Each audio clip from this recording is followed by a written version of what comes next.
Class 12 की economics की book Indian economic development का ये एक इंपॉर्टेंट चैप्टर पॉवर्टी और इसका एक पार्ट में आपको प्रीवियस वीडियो में कंप्लीट करा चुका हूं। पार्ट 2 में करा रहा हूं, फाइनल पार्ट है, लास्ट है। इसके बाद में ये चैप्टर जो है ये आपका हो जाएगा फिनिश। अगेन बहुत इजी लैंग्वेज में इसको समझाने वाला हूं, टेक्निकल टर्म्स हैं इसमें, डेटा भी आएगा इस बार की वीडियो में काफी। उसको कैसे इंटरप्रेट करना है, कैसे उसको एग्जाम में यूज करना है, कैसे एक्सप्लेन करना है, वो सारा इसमें मैं बताऊंगा। एक बहुत इंपॉर्टेंट क्वेश्चन यहां से बनता है। पिछले साल के पेपर में 6 नंबर का क्वेश्चन आया और लगभग 70 से 80% बच्चों ने वो उसको गलत किया। 6 नंबर का क्वेश्चन था लेकिन मिले किसी को 3 या किसी को 4 नंबर और किसी को नहीं मिला 1 भी नंबर, क्योंकि क्वेश्चन ही नहीं समझ पाए ज्यादातर बच्चे। तो वो पार्ट 1 जो आया था इस चैप्टर का, उसमें आपने देखा था कि हमने बात की कि पहले तो बात पॉवर्टी है क्या, निर्धनता क्या है, क्या विशेषताएं हैं, निर्धन लोग जो होते हैं कैसे हम पहचान करते हैं वो कौन निर्धन है, कारण क्या है निर्धनता के, प्रकार क्या है निर्धनता के। फिर कॉन्सेप्ट हमने देखा था पॉवर्टी लाइन का, और हमने देखा पॉवर्टी लाइन क्या करती है, पूरी पॉपुलेशन को 2 पार्ट्स में डिवाइड कर देती है, पुअर नॉन पुअर, यानी निर्धन गैर निर्धन। अब हम इसको आगे कंटिन्यू करते हैं इस टॉपिक को। पॉवर्टी लाइन देख ली, उसको अब पॉवर्टी लाइन को देखना यूज करके कितने सारे डेटा को एनालाइज करना है हमें। यहां पे हम देख रहे हैं कि जो चैप्टर है उसमें सबसे पहले बात करें नंबर ऑफ पुअर की। पिछली वीडियो में हमने पॉवर्टी लाइन को कैलकुलेट करना, उसको डिटरमाइन करना सीख लिया था। वो किस लिए करा, ताकि हमें पता चल जाए कि देश में गरीब हैं कितने, नंबर ऑफ नॉन पुअर और पुअर हमें पता चलेगा, टोटल पॉपुलेशन पता चल गई।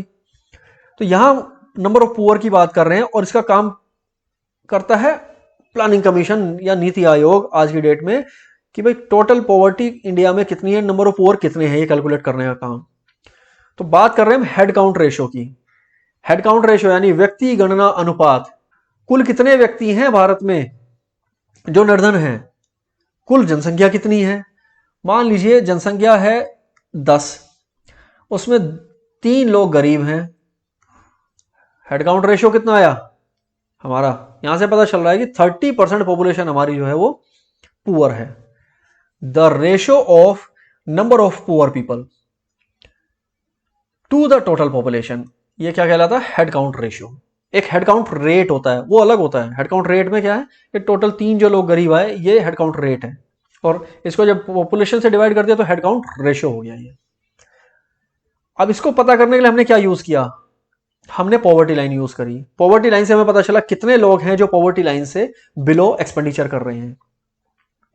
इजीएस्ट वे है ये पॉवर्टी कैलकुलेट करने की, लेकिन इसमें प्रॉब्लम क्या है, हमें यह तो पता चल गया कितने ज्यादा लोग पुअर हैं, 30%। अगर ऐसे करें तो 70%, लेकिन ये जो 7 लोग हैं ये कितने गरीब हैं, इनमें कौन कितना ज्यादा गरीब है ये नहीं पता चल पाता। ये इसकी एक खामी भी है। कुछ डेटा देखो यहां पे जो कि लाइन ग्राफ की फॉर्म में प्रेजेंट किया हुआ है। 1973 से 2012 तक का ये डेटा है, और ये क्या दिखा रहा है, भारत में निर्धनता की प्रवृत्ति। देखो 73 4 ईयर को देखो और 2011-12 आते आते इसमें यहां पे क्या चेंजेस आए हैं। डार्क लाइन रूरल को दिखा रही है, लाइट लाइन अर्बन को दिखा रही है। तो आपने देखा अर्बन का नीचे शो किया है ग्राफ और रूरल एरिया का ऊपर दिखाया है।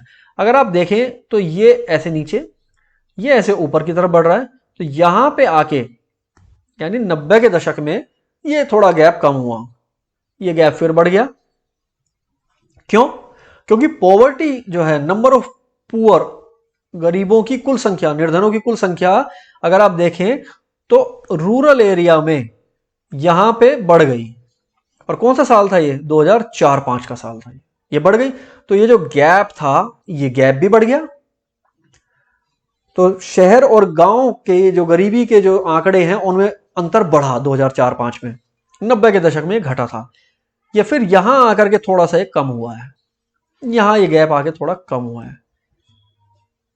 निर्धनों की कुल संख्या भी घटी है पिछले कुछ वर्षों में, और ये है परसेंटेज। परसेंटेज तो तब भी घट सकती है कि गरीबों की संख्या तो उतनी की उतनी बनी रहे, लेकिन टोटल पॉपुलेशन बढ़ती चली जाए। यानी कि ऊपर क्या था 3, नीचे क्या था 10, ये 3 तो 3 रह जाए, लेकिन 10 की जगह नीचे क्या हो जाए 12 हो जाए या 15 हो जाए, यानी टोटल पॉपुलेशन बढ़ती जाए, तो भी परसेंटेज कम होता चला जाता है। इतना मैथ तो आप समझते होंगे। तो हेड काउंट रेशियो कम हुआ है लगातार, लेकिन ये क्यों कम हुआ है, पॉपुलेशन बढ़ती चली गई या फिर नंबर ऑफ पुअर पीपल जो है वो भी घटा है। दोनों कारण हो सकते हैं, कोई एक कारण भी हो सकता है इसका। तो अगर हम देखें यहां पे इस हिस्से में नंबर ऑफ पुअर पीपल भी घटा है, यानी न्यूमरेटर जिसे हम कहते हैं अंश, वो भी घटा है। ये देखिए घटा है ना, और पॉपुलेशन भी बढ़ती जा रही है। तो दोनों ही कारण हैं। तो यहां पे आप देख सकते हैं कि 2004-5 से लेकर के और आगे 2011-12 तक ये मतलब कॉन्स्टेंटली गिरा है, ये निरंतर इसमें गिरावट आई है। तो हम कह सकते हैं कि भारत में गरीबी की जो दर है, निर्धनता की जो दर है, पॉवर्टी रेट जो है, उसमें बहुत कमी आई है। लेकिन फिर हम कंपेयर करते हैं इसको अपने पड़ोसियों से, दूसरे जो कंट्रीज हैं उनसे भी, उन्होंने कितनी गरीबी कम करी है। वहां हम पाते हैं कि भाई इंडिया की प्रोग्रेस तो हुई है पॉवर्टी रिडक्शन में, लेकिन बहुत ज्यादा भी नहीं हुई है। ट्रेंड्स क्या कहते हैं हमारे यहाँ? हमारे यहाँ ट्रेंड्स कहते हैं पॉवर्टी रेट रूरल एरियाज में ज्यादा रहा है हमेशा। अभी देखा हमने ग्राफ में गैप जो है एब्सोल्यूट नंबर ऑफ पुअर में, यानी कि निर्धनों की संख्या में जो अंतर है वो 90 के दशक में तो कुछ कम हुआ, 2004-5 में फिर बढ़ गया था, मैंने अभी दिखाया आपको। हालांकि फिर बाद में ये 2011-12 के आते आते फिर इसमें कमी आई है इस अंतर में। चलिए एक बार अब यहां देखते हैं कि भारत में जो पॉवर्टी लाइन है उसके स्टेट वाइज डेटा किस तरह के हैं, स्टेट वाइज ट्रेंड्स कैसे हैं। मेजर जो स्टेट्स है ना, बड़े बड़े जो स्टेट्स हैं इंडिया के, वो यहां पे दिखा रखे हैं। तो आप देख सकते हैं यहाँ पे 10-11 स्टेट्स यहाँ पे आपको दिखाए हुए हैं। 1973-74, 73-74 में पॉवर्टी रेट था इंडिया का 55%, यानी 55% पॉपुलेशन जो थी इंडिया की वो पुअर थी। 2011-12 आते आते आप देख सकते हैं कि पॉवर्टी रेट इंडिया का कम हुआ है और पॉवर्टी लाइन 22% पे आ गई है। तो पॉवर्टी तो कम हुई है भारत में, लेकिन फिर वही बात आती है कि उतनी कम नहीं हुई जितनी की जा सकती थी, या जितनी और देशों ने कम कर ली अपने देश में। अभी 22% लोग गरीब हैं यहाँ पे, और इतनी बड़ी पॉपुलेशन का 22% तो बहुत ज्यादा संख्या होती है। तो इसलिए कहते हैं कि दुनिया के लगभग 40% जो निर्धन हैं वो भारत में रहते हैं। तो आप इससे अनुमान लगा सकते हैं कि इसलिए भारत की पहचान आज भी एक निर्धन देश के रूप में क्यों होती है। आप देख सकते हैं यहाँ पे ये जितने जो डार्क लाइन के जो बार्स हैं ये सारे 2011-12 के हैं। तो प्रीवियस ईयर जो था 1973-74 के कंपैरिजन सबके जो डार्क वाले बार्स हैं वो उनकी हाइट कम है। तो दैट मीन्स हर स्टेट में पॉवर्टी कम हुई है, किसी में काफी ज्यादा। जैसे आप देखें यहाँ बंगाल में, यहाँ 40% का अंतर आ गया, 63 से 23% पे आ गए। तो काफी इसमें अच्छी प्रोग्रेस हुई है। गुजरात में देखें तो 48 से 22 पे ही आए हैं, सिर्फ 26% का इसमें डिफरेंस आया है। तो हर एक स्टेट ने प्रोग्रेस करी है, किसी ने ज्यादा किसी ने थोड़ी कम करी है। अब ब्रिटिश रूल का क्या रोल है भारत में पॉवर्टी में? हम कहते हैं कि ब्रिटिश रूल का इतना बड़ा रोल है क्योंकि उन्होंने भारत को इतना ज्यादा उसको एक्सप्लॉइट करा, इंडिया की इकोनॉमी को, कि निर्धनता तो यहां आई ही आई, बल्कि निर्धनता इतनी ज्यादा तीव्र गति से आई, इतनी ज्यादा मतलब वो जो सीवियर थी वो गरीबी जो थी भारत में, कि उसका प्रभाव जाते जाते अब 70 साल हो गए हमें स्वतंत्रता प्राप्त करे हुए, आज तक भी नहीं जा पा रहा है उसका प्रभाव। तो नेगेटिव इंपैक्ट था स्टैंडर्ड ऑफ लिविंग पे भारत में। कंडीशन माइजरेबल थी लोगों की, ब्रिटिश रूल के टाइम पे दयनीय स्थिति थी। आपने देखा 1943 में, मैंने अपनी प्रीवियस वीडियो में दिखाया भी था कि 1943 में इतना भयंकर भारत में अकाल पड़ा, फेमीन था जिसमें लाखों लोग मर गए। तो उसके फोटोज भी दिखाए थे मैंने पिछली वीडियो में आपको, जो मेरी वीडियो है इंडियन इकोनॉमिक डेवलपमेंट की, जिसमें Indian economy at the eve of independence है टॉपिक। इंडियन इकोनॉमी को सिस्टमेटिकली डी इंडस्ट्रियलाइज किया गया, इसके बारे में काफी डिटेल में हम पहले पढ़ चुके हैं कि विउद्योगीकरण किया, भारत के जो अपने जो उद्योग थे उनको नष्ट किया गया। एग्रेरियन और रूरल इकोनॉमी बनी रही भारत। भारत की जनसंख्या का लगभग 80% हिस्सा, 80 क्या 85% हिस्सा आजादी के समय गांव में रहता था। सभी लगभग खेती पर निर्भर थे, गांव में कोई नौकरी या कोई बिजनेस तो था ही नहीं। और जो किसान थे उनको कैश क्रॉप्स उगाने के लिए फोर्स किया जाता था, भाई नकदी फसलें उगाओ। तो क्या हुआ, देश में फूड की शॉर्टेज हो गई, फसलें जो है, खाद्यान्न जो है, भोजन, उनकी बहुत कमी हो गई। और फेमीन्स जिसको हम कहते हैं अकाल, ये बार बार भारत में आने लगे, लाखों लोग मर जाते थे। तो ये प्रभाव रहा ब्रिटिशर्स का। अब निर्धनता हमने देख ली कितनी मतलब भारत में गंभीर समस्या रही है, आजादी से पहले भी आजादी के बाद भी। सरकार ने क्या उसके लिए कदम उठाए हैं उनकी चर्चा करते हैं। सरकार के कदमों के बारे में हम कहते हैं, इसको हम कहते हैं 3 डायमेंशनल अप्रोच, त्रिआयामी निर्धनता उन्मूलन दृष्टिकोण सरकार का। सरकार ने क्या करा, कुछ ग्रोथ ओरिएंटेड अप्रोच रखी। सरकार का मानना था कि जब देश में तरक्की होगी, समृद्धि होगी, तो उससे क्या है, रिसोर्सेज जनरेट होंगे, और जब रिसोर्सेज जनरेट होंगे, इनकम अर्न होगी। भाई ग्रोथ का मतलब क्या है, जीडीपी का बढ़ना। जीडीपी क्या है, वो बेसिकली इनकम को तो रिफ्लेक्ट करता है कि इनकम ज्यादा होगी। जब ज्यादा इनकम होगी तो उसके लाभ जो है देश के हर कोने तक, हर नागरिक तक पहुंचेंगे। सरकार का ऐसा मानना था। अब वो सफल रहे या नहीं रहे वो एक अलग विषय है। तो सरकार ने कहा कि भाई ग्रोथ जो है हमारी फास्ट होनी चाहिए, रैपिड ग्रोथ होनी चाहिए, गरीबी मिट जाएगी। दूसरा सरकार का था कि पॉवर्टी एलिवेशन प्रोग्राम होने चाहिए, निर्धनता उन्मूलन कार्यक्रम, यानी प्रत्यक्ष रूप से डायरेक्टली हमें अटैक करना है पॉवर्टी पे। तो गरीब लोग जो हैं उनके लिए हम ऐसे प्रोग्राम चलाएं कि उनको अपलिफ्ट करें। Subscribe the channel and press the notification button. Minimum needs programme जो हैं वो चलाए गए कि न्यूनतम आवश्यकता के जो कार्यक्रम हैं, न्यूनतम आवश्यकताएं पूरी करें। भाई खाना सबको मिले। पब्लिक डिस्ट्रीब्यूशन सिस्टम के तहत कम दर पे सबको खाना दिया जाता था, राशन उपलब्ध कराया जाता था। तो अब डिटेल में अब इनको देखते हैं हम, और बाद में देखेंगे कि ये सक्सेसफुल रहे या नहीं, क्योंकि उस पर क्वेश्चन आया सीबीएसई में पिछली बार 6 नंबर का, जो मैं कह रहा था कि लगभग सारे बच्चों ने उसको गलत किया। 10-20% बच्चे ऐसे थे जो उसको ठीक से कर पाए और जो उसमें पूरे नंबर ले पाए। तो पहला था हमारा ग्रोथ ओरिएंटेड अप्रोच, समृद्धि आधारित दृष्टिकोण। तो हमने कहा कि क्या इकोनॉमिक ग्रोथ होगी तो वो अपने आप उसका लाभ किस तक पहुंच जाएगा, निर्धन परिवारों तक पहुंच जाएगा। अगर जीडीपी इंक्रीज होगा तो जीडीपी क्या है, बेसिकली इनकम का इंक्रीज होना, क्योंकि मोर गुड्स एंड सर्विसेज जब प्रोड्यूस होते हैं तो वो कहीं ना कहीं फैक्टर इनकम, कारक आय भी तो उससे पैदा होती है।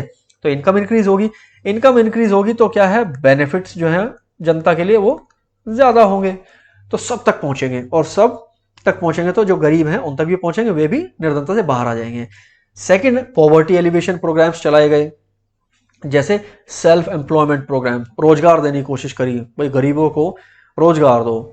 स्वरोजगार के लिए थे उसमें, जैसे स्वर्ण जयंती ग्रामीण स्वरोजगार योजना, प्राइम मिनिस्टर रोजगार योजना, स्वर्ण जयंती शहरी रोजगार योजना। उसके अलावा अभी 2005 में आपने देखा मनरेगा की स्कीम आई थी। उसमें था कि गांव का कोई भी व्यक्ति मनरेगा के तहत कार्य मांग सकता है, साल में 100 दिन का काम उसको मिलेगा, और कम से कम 100 रुपए एक दिन काम करने के भी मिलेंगे। तो इस तरह की स्कीम चलाई ताकि लोगों को रोजगार मिले। रोजगार मिलेगा, वो कुछ ना कुछ काम भी होगा, उससे इंफ्रास्ट्रक्चर भी बिल्डअप होगा, सड़कें बना सकते हैं, तालाब बना सकते हैं, और बदले में लोगों को क्या है, इनकम मिलेगी, तो वो गरीबी से बाहर आएंगे, उनकी मूलभूत आवश्यकताएं पूरी हो सकती हैं। SGRY, संपूर्ण ग्रामीण रोजगार योजना, ये भी उसी का भाग है। और फिर इसके बाद में थर्ड जो है मिनिमम नीड्स प्रोग्राम, जैसे MDM की स्कीम है, मैंने अभी बताया कि PDS scheme, public distribution system के तहत क्या है, सब्सिडाइज रेट्स पे, सब्सिडाइज रेट क्या होते हैं, यानी बाजार से कम कीमत पर राशन उपलब्ध कराना, वो आप यहां देख सकते हैं, वो सरकार ने कोशिश करी। तो सार्वजनिक वितरण प्रणाली का इसमें काफी महत्वपूर्ण योगदान रहा है देश में गरीबी को मिटाने के लिए। लोगों तक सस्ता अनाज, गेहूं, चावल पहुंचाते हैं, चीनी पहुंचाते हैं, मिट्टी का तेल पहुंचाते थे। और इसके बाद में मिड डे मील, आप सभी ने देखा हुआ है कि स्कूल में 8th क्लास तक के बच्चों को मध्याह्न भोजन योजना के तहत 1995 से ये चल रही है। ये इसमें क्या है, बच्चों को खाना मिलेगा तो उनका कुपोषण की समस्या जो है उसका हम समाधान कर सकते हैं। बच्चे स्कूल आएंगे, उनको फूड हेल्दी मिल जाएगा, पढ़ेंगे भी, तो कई उसके फायदे होंगे देश को। तो 3 तरह की योजनाएं आई। ये जो योजनाएं आई ये सफल रही या विफल रही, इस पर चर्चा करनी थी। तो क्वेश्चन था कि critically examine the results of poverty alleviation programmes implemented in India since independence. तो पॉवर्टी एलिवेशन प्रोग्राम क्या था, सेकंड नंबर पे जो मैंने आपको बताया, 3 तरह के थे ना, तो वो सेकंड नंबर वाले पे। तो बच्चों ने ज्यादातर ने क्या किया, उन प्रोग्राम्स के नाम बताने शुरू कर दिए पॉवर्टी एलिवेशन प्रोग्राम्स का। क्या कि स्वर्ण जयंती शहरी रोजगार योजना, ये योजना, वो योजना, फलाना डिगाड़ा, वो बताना शुरू कर दिया, और नंबर नहीं मिले। बेसिकली आपको बताना था ये सफल रही या असफल रही। सफल रही तो क्यों, असफल रही तो क्यों, कारण होंगे ना हर चीज के। तो यहां पे ये इसकी भूमिका बना दी कि हमें गरीबी क्या है, कहां से मिली थी, ब्रिटिश पीरियड से मिली थी। अभी मैं हिंदी में भी दिखाऊंगा इसको नेक्स्ट स्लाइड में। तो ब्रिटिश पीरियड से हमें मिली थी, ये विरासत में मिली थी गरीबी तो हमें, क्योंकि उन्होंने इतना ज्यादा शोषण किया था हमारी अर्थव्यवस्था का। और बहुत सारा इसके बारे में बताया कि परसेंटेज ऑफ एब्सोल्यूट पुअर जो है कुछ राज्यों में बहुत ज्यादा था, बाकी राज्य में भी था। 60% तो लगभग हमारे यहाँ टोटल पॉवर्टी रेट था। मेल न्यूट्रिशन और हंगर, इलिटरेसी, ये सारी बड़ी समस्याएं थी भारत में जब देश को आज़ादी मिली। उसके बाद प्रयास भी किए गए, लेकिन ये प्रयास उतने सफल नहीं हुए जितने सरकार चाहती थी या जितने होने चाहिए थे। रीजन क्या है? ऑनरशिप ऑफ एसेट्स नहीं बदले। जो जमीन है, किसी के पास बहुत ज्यादा है, कोई बिल्कुल खेती हर है, भूमिहर है, जमीन है ही नहीं, रहने के लिए जमीन नहीं है, खेती के लिए जमीन नहीं है, और जिसके पास जमीन ज्यादा है वो वैसे के वैसे बनी रही उसके पास। तो लैंड का और अदर जो एसेट्स हैं उनका डिस्ट्रीब्यूशन इक्वल नहीं था, बराबर नहीं था। उसके बाद में जो निर्धनता उन्मूलन के लिए जो रिसोर्सेज खर्च किए गए वो पर्याप्त नहीं थे। पर्याप्त ना होने का एक कारण ये भी था, भाई देश ही गरीब है, देश की इनकम ही ज्यादा नहीं है, तो वो पॉवर्टी एलिवेशन के लिए भी ज्यादा खर्च कहां से करेगा? रिसोर्सेज ही कम है देश के पास। तो उन जो अवेलेबल रिसोर्सेज उनमें से जो गरीबी उन्मूलन के लिए खर्च किए वो पर्याप्त नहीं थे। इंफ्रास्ट्रक्चर प्रॉपर नहीं था, सड़कें नहीं थी ढंग से, बिजली की आपूर्ति नहीं थी, स्कूल नहीं थे, हॉस्पिटल नहीं थे, तो निर्धनता उन्मूलन नहीं हो पा रहा था। लोग फंसे हुए थे गरीबी के कुचक्र में। उसके बाद में जो गवर्नमेंट ऑफिशियल्स थे जिनका काम था सरकारी योजनाओं को सफल बनाने का, वो ढंग से मोटिवेटेड नहीं थे, इल मोटिवेटेड थे, उनके अपने एजेंडाज थे, इनएडिक्वेटली ट्रेंड थे, ट्रेनिंग प्रॉपर नहीं थी उनकी, उनको सिखाया नहीं गया था, सीखे भी थे तो वो ढंग से ईमानदारी से काम नहीं करते थे। तो बहुत सारी ये समस्याएं थी। हिंदी में भी आप इसको देख सकते हो, वही पॉइंट मैंने यहाँ पे मेंशन कर रखे हैं जो इंग्लिश में थे, वही 4 पॉइंट 1, 2, 3 एंड 4। तो ये सारी जो है यहाँ पे इस तरीके से हमें इवेल्युएट करना था। हो सकता है इस बार चेंज होके दूसरा क्वेश्चन आ जाए कि भाई आप ग्रोथ ओरिएंटेड जो गवर्नमेंट की जो स्कीम्स थी ना पॉवर्टी एलिवेशन के लिए, उनके बारे में बात करो सिंपली, है ना? तो फिर आपको उसमें बताना होगा उस तरीके से भाई क्या कारण रहे ग्रोथ ओरिएंटेड के सफल होने के। इंडिया में तो ग्रोथ ही उतनी ज्यादा नहीं हुई, 90s के बाद ही ज्यादा हुई है। तो ये सारा हमें इस लेसन में डिस्कस करना था। आई होप कि जो दोनों वीडियोस हैं इसके बाद में आपका ये जो चैप्टर है इसकी अंडरस्टैंडिंग बहुत अच्छी हो गई होगी, और इसके बाद में बाकी चैप्टर्स भी मैं जल्दी ही लाने वाला हूं। तो बने रहिए साथ में, एंड आपको अगर ये वीडियो पसंद आई तो लाइक जरूर करें। Thank you so much, take care, keep studying, bye bye.